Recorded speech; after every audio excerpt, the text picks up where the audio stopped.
আল্লাহ পাক আমার নবী পাককে এই মাসেতে হযরত জিবরাইলকে পাঠিয়ে দিলেন, ও জিবরাইল চলে যাও, আমার হাবিবকে যে তুলে নিয়ে আসো, আমি আল্লাহ আমার হাবিবের দিদার দেব।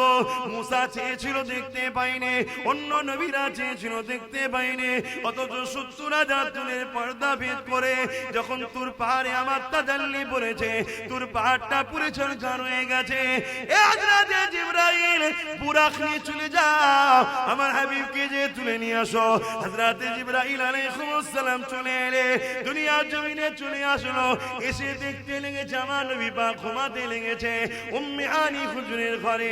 কেন আমার নবীকে বাইরে থেকে ডাকাও নিষেধ, আমার নবীর বিনা হুকুমে ঘরে প্রবেশ করাও নিষেধ, আর নবীকে ডাকাও বাইরে থেকে নিষেধ।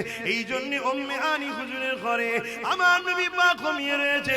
হযরত জিবরাইল এসে যখন দেখলো আমার নবী পাক ঘুমিয়ে রয়েছে, জিবরাইল নিজে থেকে ডাকলো না, কারণ জিবরাইল জানে পাঠিয়েছেন যিনি আল্লাহ, তিনি অবশ্যই মুহাম্মদ রাসূলের মালিক, মুহাম্মদ রাসূলের আল্লাহ, মুহাম্মদ রাসূলের থেকেও তিনি বড়।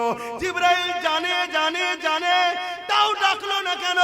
জিবরাইল জানে আল্লাহ বড় ঠিকই, কিন্তু জিনার কাছে পাঠিয়েছে, তিনি হলো আল্লাহরই বন্ধু। আমার নবী পাককে ডাকতে গিয়ে যারা পরিমাণ যদি বেয়াদবি হয়ে যায়, আমি জিবরাইল ধ্বংস হয়ে যাব। এই জিবরাইল না ডেকে আল্লাহ পাকের কাছে আরজু করলে, ও রব্বি আল্লাহ আপনার হাবিব ঘুমাতে লেগেছে, কিভাবে উঠাবো একটু সিস্টেমটা বলে দিন। আল্লাহ পাক বলে দিল, জিবরাইল রে আমার হাবিবের পায়ের গোড়ায় বস, আমার হাবিবের কদমের নিচে পায়ের তালুতে ঠোঁট লাগিয়ে চুমা দে। জিবরাইল নবীর কদমের কাছে বসে গেল, পায়ের তালুতে চুমা দিতে লেগেছে।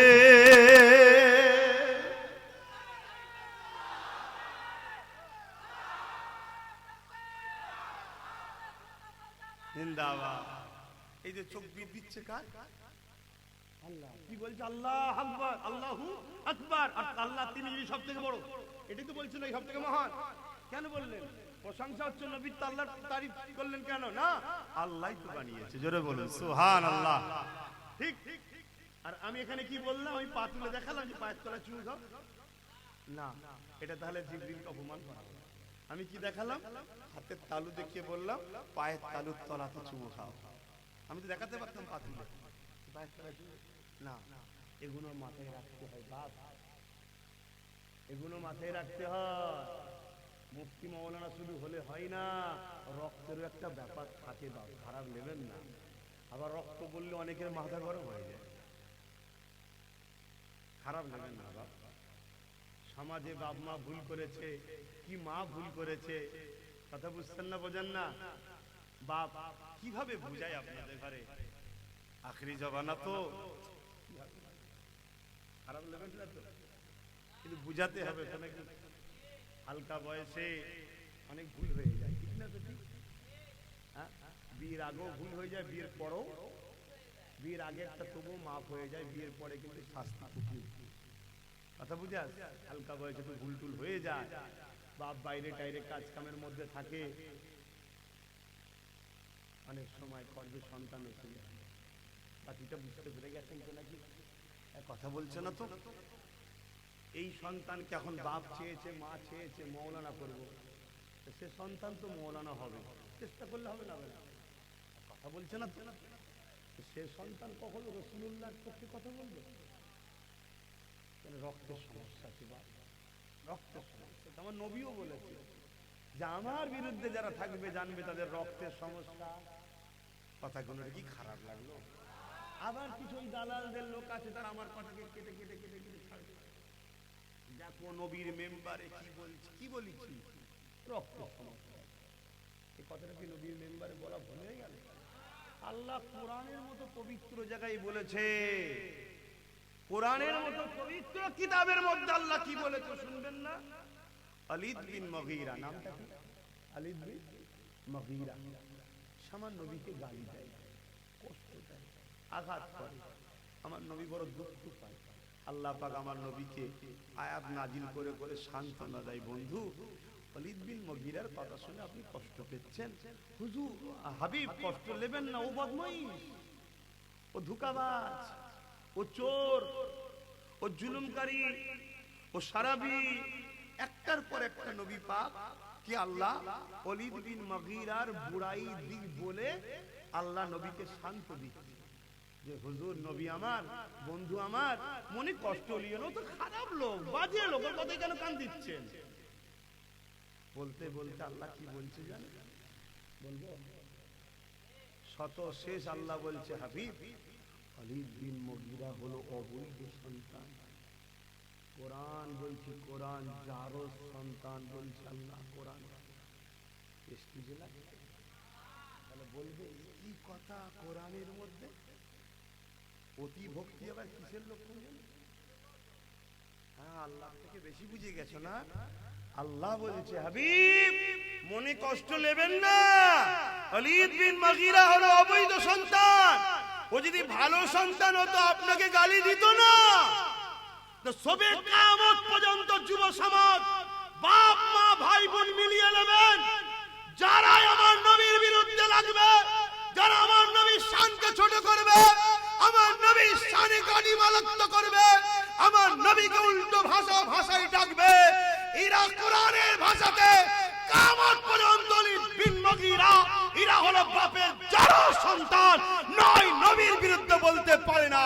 সিনেমা দেখতে পারে, যাত্রা দেখতে পারে, গান শুনতে পারে, জিনা করতে পারে, মদ খেতে পারে, কবিরা গুনাহগার হবে, যারা সন্তান হবে না।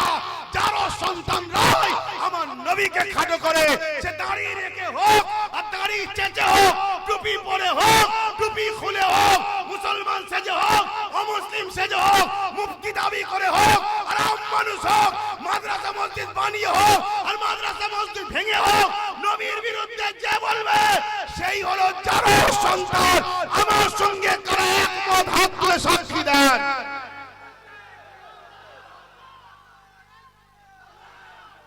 দুনিয়ার মিডিয়া, দুনিয়ার সেকুলারের নামে, দুনিয়ার তথাকথিত ভণ্ড সেজে কেউ যদি আমার সমালোচনা করে, আমার বয়ে গেছে।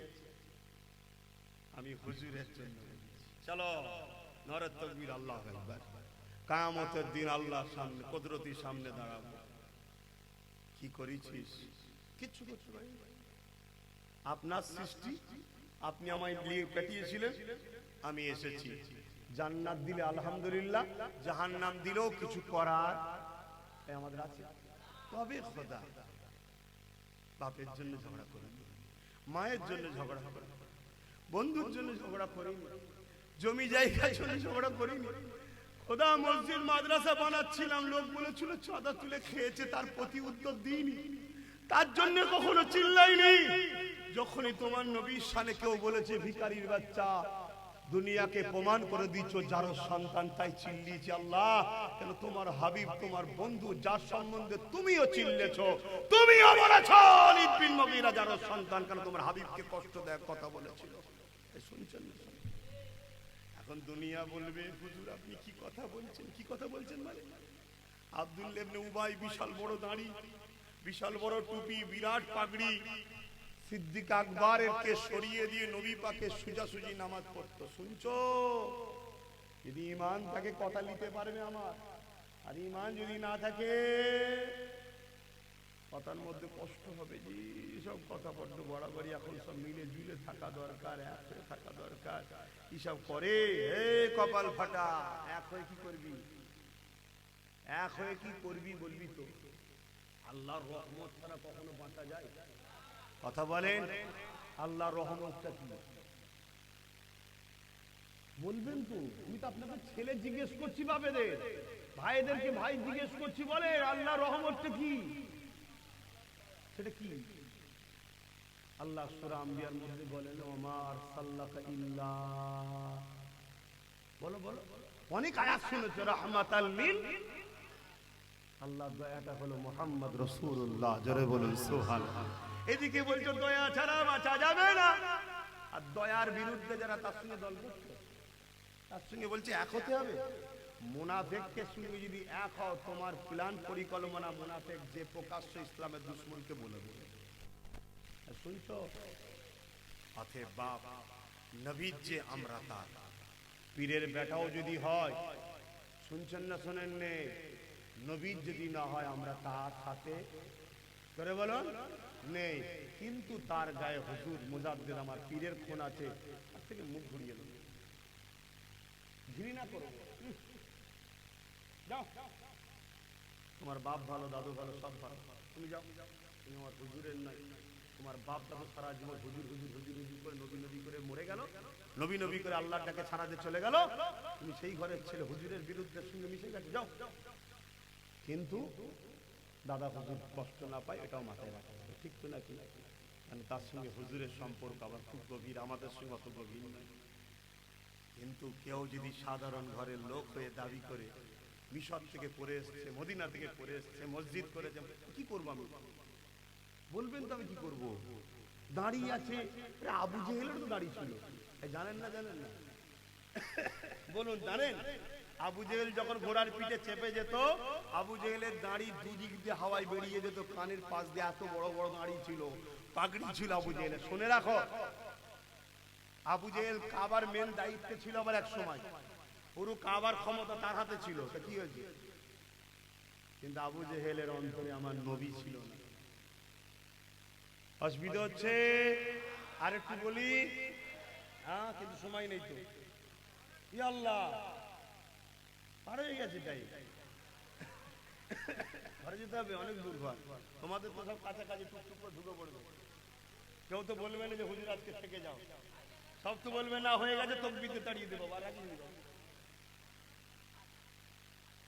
শুনছেন আমি কি বলছি? আমার নবী পাক সাল্লাল্লাহু আলাইহি সাল্লামের হাতে হাত দিলেন সিদ্দিক আকবর, জোরে বলুন সুবহানাল্লাহ। আমার নবী পাকের হাতে হাত দিলেন আব্দুল্লাহ ইবনে উবাই। সুবহানাল্লাহ বলবেন নাকি? সুবহানাল্লাহ বলবেন?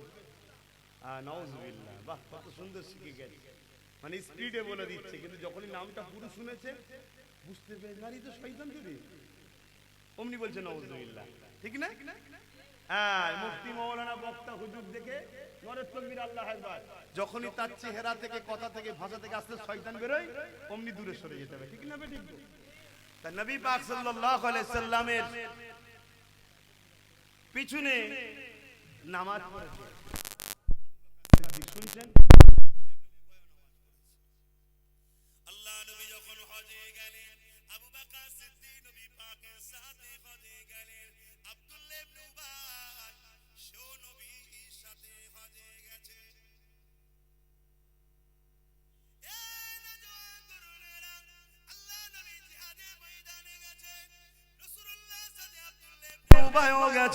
আবু বকর সিদ্দিকও গেছে, আমার নবী পাকের কদমে দান করেছে আব্দুল্লাহ ইবনে উবাই, রাসূলুল্লাহ সাহাবী আবু বকর সিদ্দিকও দান করেছে। কিন্তু দুনিয়ার জমিনে আবু বকর সিদ্দিকের দাড়ি, টুপি, জুব্বা, পাগড়ি ছিল, আব্দুল্লাহ ইবনে উবাইয়েরও ছিল, কিন্তু হাকিকাতটা এবারে একটু দেখুন। আবু বকর সিদ্দিককে রাসূলুল্লাহ জান্নাতি জান্নাতি জান্নাতি ঘোষণা দিলে, আর আব্দুল্লাহ ইবনে উবাই কুরআন ঘোষিত জাহান্নামী হয়ে গেল। কারণ কি? নামাজ আবু বকর সিদ্দিক পড়েছে, আব্দুল্লাহ ইবনে উবাইও পড়েছে। নবীর সঙ্গে হজ আবু বকর সিদ্দিক করেছে, আব্দুল্লাহ ইবনে উবাইও করেছে। নবী পাকের সঙ্গে জিহাদের ময়দানে আবু বকর সিদ্দিক গেছে, আব্দুল্লাহ ইবনে উবাইও গেছে। পাগড়ি, দাড়ি, টুপি আবু বকর সিদ্দিকের ছিল, আব্দুল্লাহ ইবনে উবাইরও ছিল। ইনি জান্নাতি, উনি জাহান্নামী। কারণটা কি?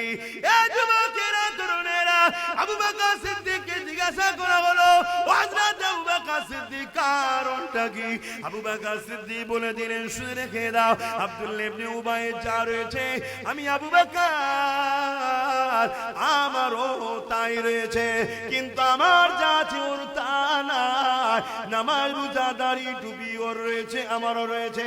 নবীর সাথে ও জিহাদে গেছে, আমিও গেছি। নবীর সাথে হজে গেছে, আমিও গেছি।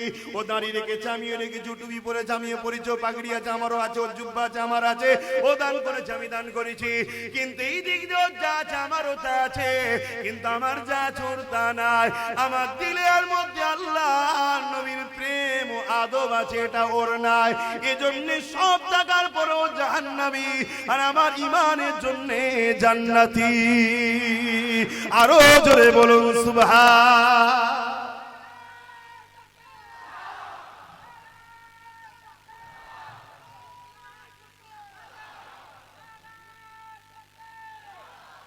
আমার রজ বুঝছেন আব্বাজান? ইতিহাস বলছি তো, ইতিহাসগুলো কেন ঘটেছে এটা তারিখে হাদিস বলা হয় কেন? যাতে করে আমার উম্মত আগামী জীবন বা আল্লাহর বান্দা আগামী দিন এরকম মুনাফিক আসবে না আসবে না। হযরতে সালাউদ্দিন আইবি হুজুরের নাম শুনেছেন?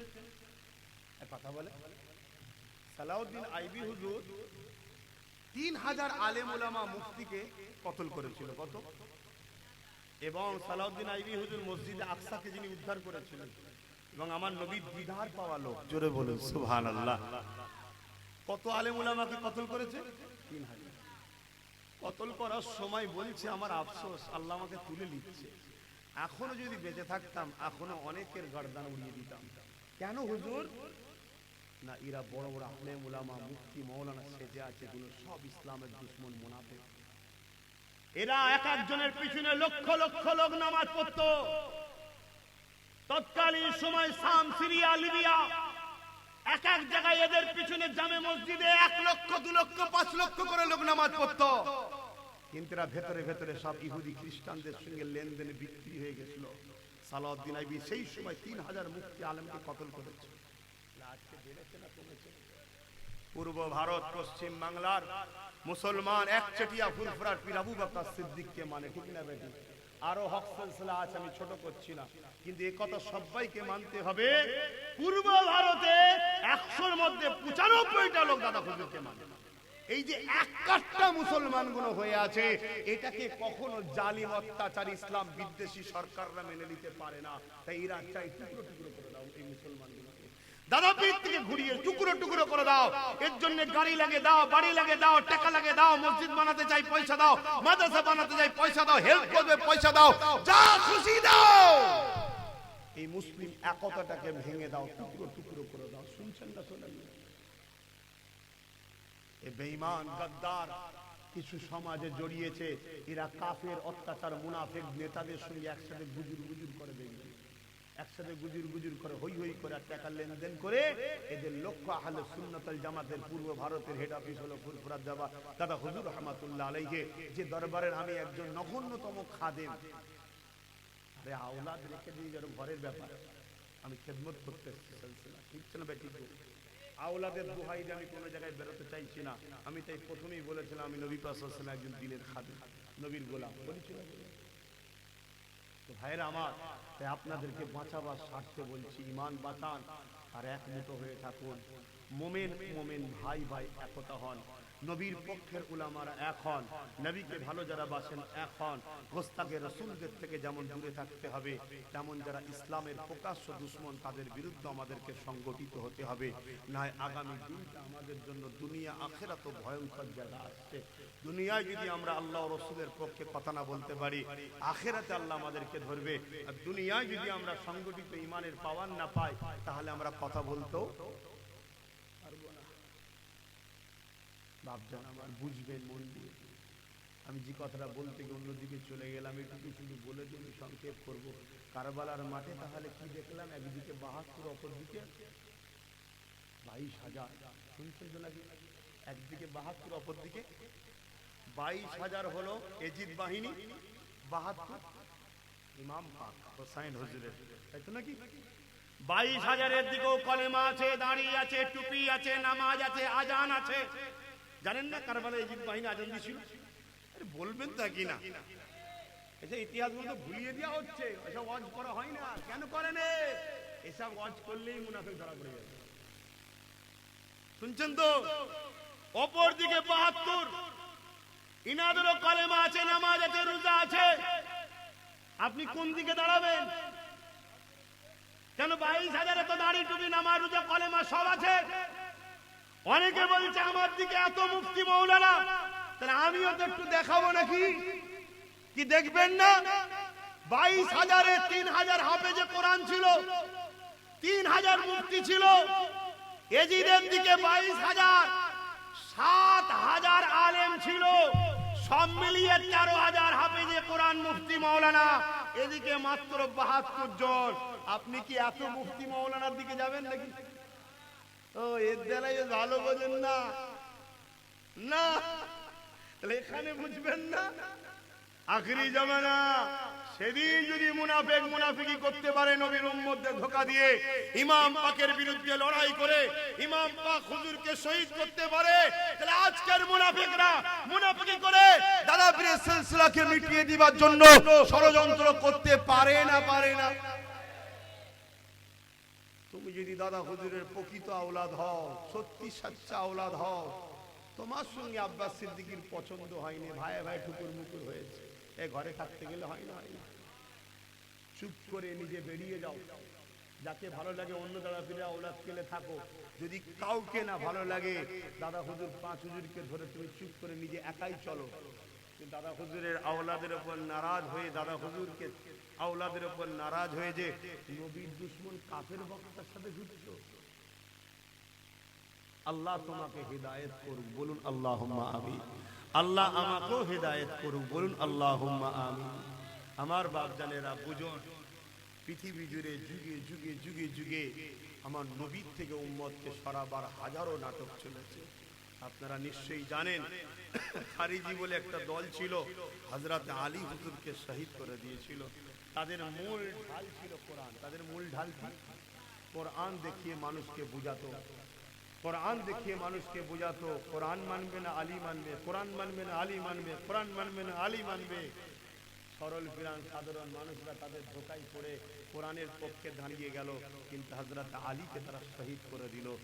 বলো, নবী বলেছেন পাক পাঞ্জাতন, আলী যার আমি রসুল তার, আমি নবী যার আল্লাহ তার। যে হযরত আলীকে শহীদ করলো তারাও তো বলছে আমরা কোরআনের পক্ষে দিব, জান্নাতে যাবে। মাফলাটালা জান্নাত যাবে। বুঝতে পারছেন না? পারেন বা পক্ষে বিপক্ষে লোক থাকবে, আল্লাহর বিপক্ষে লোক আছে না? না। নবীর বিপক্ষে আছে না? না। আমার থাকবে না, এটা হতে পারে? আমি কে?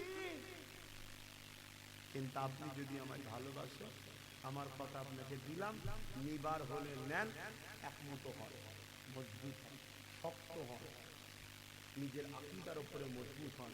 সব জায়গায় চেটে দেখা ভালো নয়, যা পাচ্ছে লাস্টে একদিন, বুঝতে পারছেন না? শুনছেন তো নাকি? আল্লাহ যখন হালাল দিয়েছে, হকের উপরে রাখেন, মজবুত হন। আসেন হুজুরকে একটু সালাম দেবো। ইয়া নবী,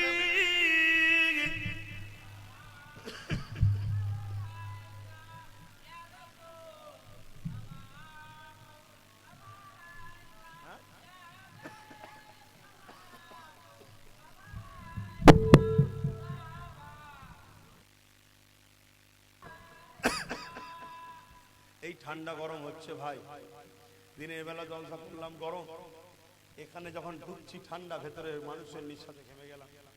এতে শরীর রোজ কাশি হচ্ছে, রোজ ভালো হচ্ছে, রোজ কাশি হচ্ছে, রোজ ভালো হচ্ছে। তা আল্লাহ যে বলিয়ে নিচ্ছে, আলহামদুলিল্লাহ। ঠিক না বেঠিক গো? কি গো, আমার কথাতে কষ্ট পেয়েছেন তো নাকি? আপনারা বলবেন না যে সমালোচনা করছে, গীবত করছে, বলবেন তো নাকি? আমরা গীবত কাকে বলে সেটাই বুঝলাম না। নিজের স্বার্থে অপরের বিরোধী করা, সমালোচনা করাকে বলা হয় গীবত। আল্লাহ ও রাসূলের স্বার্থে কথা বলা হলো হালাল ও ফরজ, সুন্নাত, নেকির কাজ। জোরে বলুন সুবহানাল্লাহ। এতক্ষণ যা কিছু বললাম নিজের স্বার্থে বলেছি, কিন্তু এই সমাজে দেখবেন আমার বিরুদ্ধে অনেকে কথা বলে নিজের স্বার্থে। কেন? ওই সকল মুনাফিক উলামাদের ঘরে দুনিয়ার যেসব ইসলাম বিদ্বেষী কাফের বেঈমান শাসকরা টাকা দেয়, আমি তাদেরকেও সাইজ করি, জানেন তো নাকি? তারা তখন বলে, কি রে, তোকে পুষে রেখেছিস, তুই ঘেউ ঘেউ কর, এত খাওয়াচ্ছি, এত কিছু দিচ্ছি, বলবি নি? তখন তারা আমার পিছনে লেগে যায়। কেন? নিজের স্বার্থে ঝগড়া করছো কেন?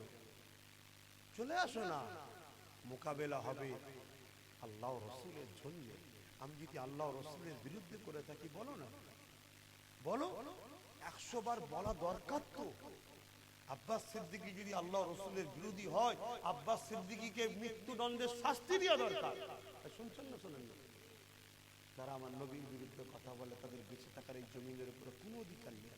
কেন? জমিন কায়নাত সবকিছু আল্লাহর জন্য তৈরি। জোরে বলুন, নবীর জন্য আল্লাহ তৈরি করেছে। জোরে বলুন সুবহানাল্লাহ। তবে হ্যাঁ, আমার দেশ একটা আইন আছে, সেই আইনে নেতার বিরুদ্ধে বললে, চোরের বিরুদ্ধে, নেতা না, চোর, ঘুষখোর, দেশের দুশ্মন, এদের বিরুদ্ধে বললে আইন যত লাগু হয়, আর দোনো জাহানের সুলতানের বিরুদ্ধে বললে তাকে আবার বাহ বাহ বাহ বাহ পুরস্কার দেওয়া হয়। কেন? আমার নবীর উম্মতরাই সব থেকে বড় গলত হয়ে গেছে। আমার নবীর উম্মতরা নিজের স্বার্থে চলে, হুজুরকে দেখে না। যদি আমাদের স্বার্থ থাকতো, আমার হুজুরের পক্ষে যে কথা বলবে তাকে আমরা সাপোর্ট করব, আমার হুজুরের দুশমনদের বিরুদ্ধে যে করা আইন করবে তাকে আমরা সাপোর্ট করব, তাহলে মদিনা ওয়ালা দরজা খুলে রুজি আমাদেরকে ঢেলে দিত, নিয়ে উঠতে পারত না। আর কিন্তু আখেরাতে গিয়ে করতেও হচ্ছে না, না দুনিয়া হচ্ছে না আখেরাত হচ্ছে। এই কথা কষ্ট দিচ্ছে নাকি? দেখে যদি পছন্দ হয় শুক্রবার দিন থাকি, যাবেন 3 দিন ইসাল সাহেব গেলে দেখতে যাবেন, নবীর গোলামটাকে দেখবেন, কথা বুঝে আসছে, যাবেন। আর একটা নলেজ সিটি করছি, সেটাও দেখতে যাবেন। ছেলেদের ঘরে ভর্তি নেওয়া হচ্ছে, ক্লাস শুরু হয়েছে, কথা বুঝে আসছে, সেখানেও যাবেন, দেখতে যাবেন।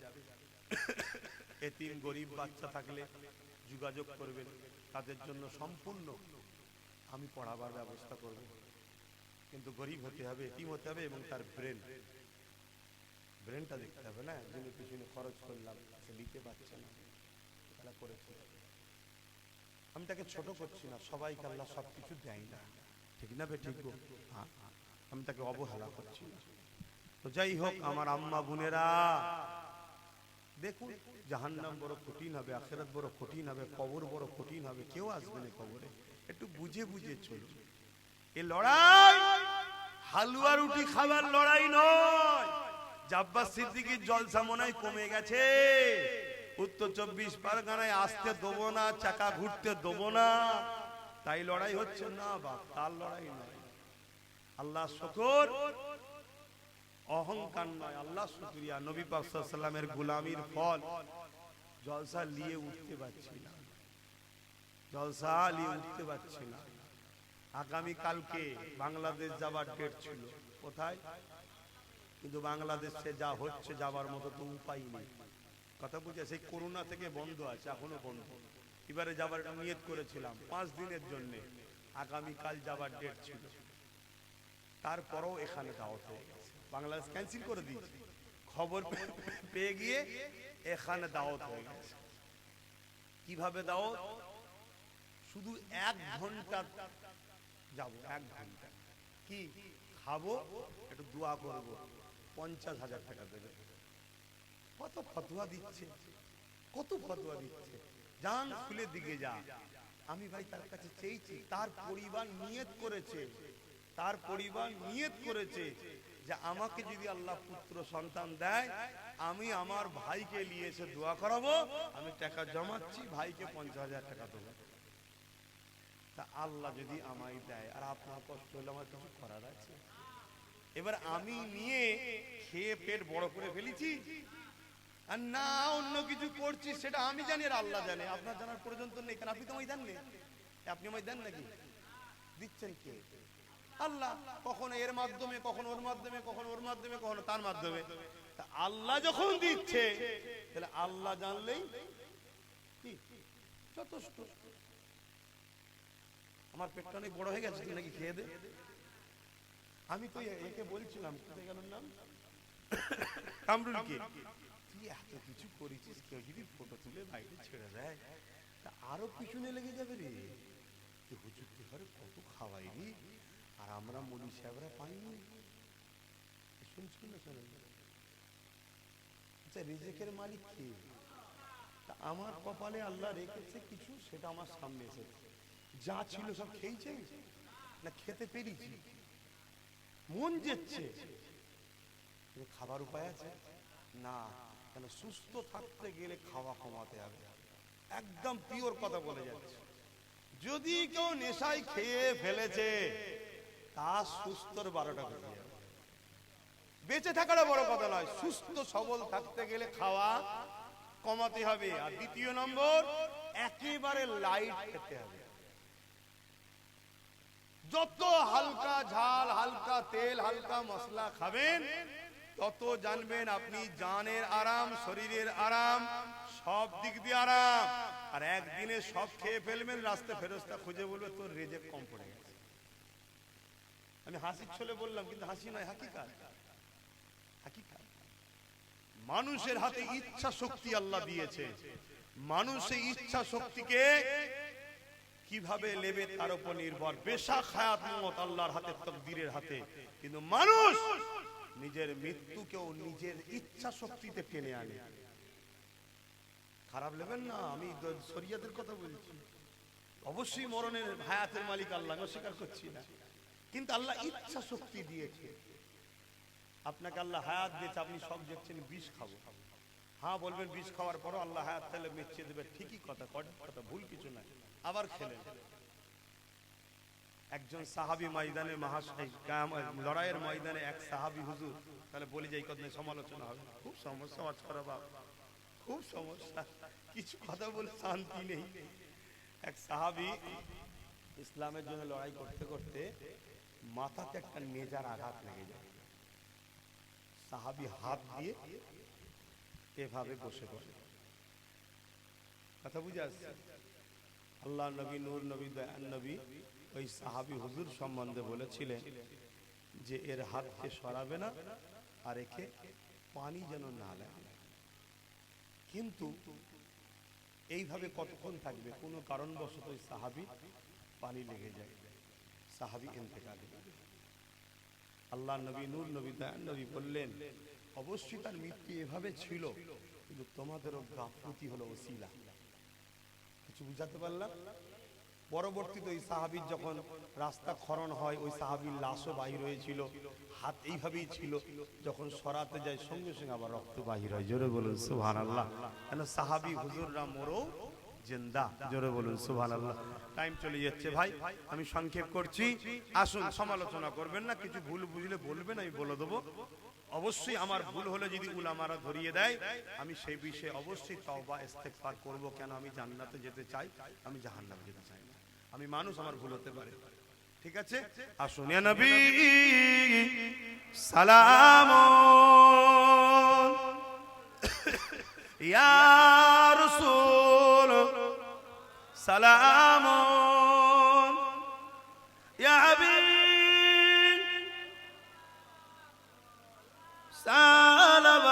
সালামাতুল্লাহ। সকলে বসেন ভাই, সকলে বসেন, গায়ে গায়ে বসেন, সময় নেই, বসেন বসেন ভাই। আমার নবী পাক সাল্লাল্লাহু আলাইহি ওয়াসাল্লাম শুনছেন তো? একটু মেরাজের কথা বলে লি, কেন আজকে গিয়েছিলেন। বুরাক এলো, জিবরাইল সাল্লাম নবীর কদম মোবারকে তালুতে চুমা দিল। এই শুনছেন তো? আল্লাহ নবী উঠে বসলেন, আল্লাহ নবীকে জিবরাইল সাল্লাম সালাম দিলেন, নবী সালামের জবাব দিলেন, কি খবর হুজুর, আপনাকে আল্লাহ নিতে পাঠিয়েছে, দিদার হবে।